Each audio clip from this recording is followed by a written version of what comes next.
మీరెప్పుడైనా మ్యారేజ్ మార్కెట్‌ల గురించి విన్నారా?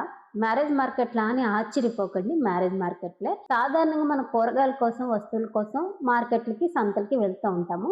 కానీ చైనాలో తమ పిల్లలకి పెళ్ళిళ్ళు సెట్ చేసుకోవడానికి తల్లిదండ్రులు ఈ పెళ్లి సంతలకి అంటే మ్యారేజ్ మార్కెట్‌లకి వెళ్తూ ఉంటారు.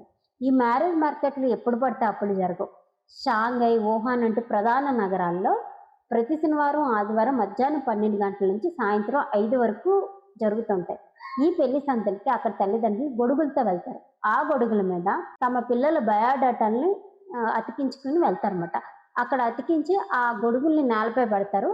అక్కడ ఎవరికైనా ఇంకొకరి వివరాలు నచ్చితే ఒకరికొకరు మాట్లాడుకొని అక్కడే ఫోను నంబర్‌లు కూడా మార్చుకుంటూ ఉంటారు. అప్పుడు మళ్ళీ తల్లిదండ్రులు ఇంటికొచ్చి తమ పిల్లలకి వివరాలు తెలియజేసి బ్లైండ్ డేట్‌లకి పంపిస్తూ ఉంటారు. అంటే తమ పిల్లలు కెరీర్ అనే మాయలో పడి ఎక్కడ పెళ్ళిళ్ళు చేసుకోవడం మానేస్తారన్న భయంతో అక్కడ వృద్ధులు ఇలా రంగంలోకి దిగుతారనమాట. దీని మీద మీ అభిప్రాయం ఏంటి? ఈ మ్యారేజ్ మార్కెట్‌ల ఆలోచన వింతగా ఉందా?